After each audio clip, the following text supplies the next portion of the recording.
আসসালামু আলাইকুম। কুমিল্লা থেকে ফাহিমা বলছি। মারিয়াস কিচেনে আপনাদের স্বাগতম। বন্ধুরা, আজকে দুপুরে কি রান্না করেছি আপনাদের সাথে শেয়ার করব। আমি আজকে রান্না করব শিং মাছ দিয়ে ফুলকপি আমের টক। দেখতে থাকুন আমার রেসিপি। আমি এখানে কয়েকটি শিং মাছ নিয়েছি। লবণ, হলুদ, মরিচ দিয়ে ভালো করে ম্যারিনেট করে নিব। চুলায় একটি কড়াই বসিয়ে দিব। পরিমাণ মতো তেল দিয়ে দিব। তেল গরম হয়ে এলে মাছ ভেজে নিব।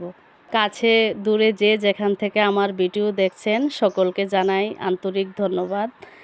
আমার চ্যানেলটি যারা এখনও সাবস্ক্রাইব করেননি প্লিজ দয়া করে আমার চ্যানেলটি সাবস্ক্রাইব করবেন, একটি লাইক দিয়ে আমার পাশে থাকবেন। মাছগুলো উঠিয়ে নিব। একই তেলে পেঁয়াজ মরিচ দিয়ে একটু ভালো করে ভেজে নিব। পেঁয়াজ ও মরিচ ভাজা হয়ে গেলে ফুলকপি দিয়ে দিব, ভালো করে ভেজে নিব।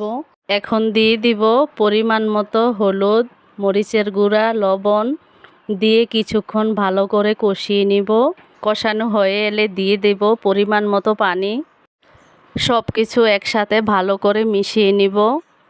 ঝোল ফুটিয়ে এলে দিয়ে দেব আগে থেকে ভেজে রাখা মাছগুলো।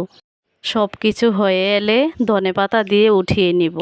এখন আমি রান্না করব আমার শাশুড়ি মায়ের থেকে শেখা আমটক। ওনার প্রতি হাজার শ্রদ্ধা জানিয়ে ওনার রান্নার রেসিপিটা শুরু করলাম। পরিমাণ মতো পানি দিয়ে চুলায় আলু বসিয়ে দিব। ভালো করে ফুটে এলে কাঁচামরিচ, পেঁয়াজ কুচি, রসুন দিয়ে দিব। পরিমাণ মতো হলুদ, মরিচের গুঁড়া, লবণ দিয়ে দিব। ভালো করে হয়ে এলে আস্ত মরিচ দিয়ে দিব। সব কিছু সিদ্ধ হয়ে এলে আলুগুলো ভেঙে নিব। এখন দিয়ে দিব আমগুলো ভালো করে সিদ্ধ করে নিব। সিদ্ধ হয়ে এলে একটি কড়াই বসিয়ে দিব। পরিমাণ মতো তেল দিয়ে দিব। তেল গরম হয়ে এলে দিয়ে দেব রসুন কুচি ও আগে থেকে ম্যারিনেট করে রাখা চিংড়ি মাছ। সব কিছু ভালো করে ভেজে নিব। সব কিছু ভালো করে হয়ে এলে টকের সাথে অ্যাড করে দিব। এতে স্বাদ দ্বিগুণ বেড়ে যাবে। আমার শাশুড়ি মা এইভাবে রান্না করতো।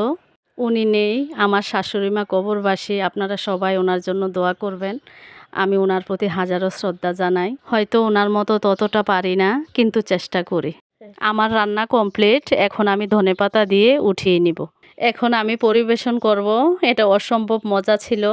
আপনারা বাসায় ট্রাই করবেন। ট্রাই করে আমাকে কমেন্ট করে জানাবেন। ধন্যবাদ সকলকে।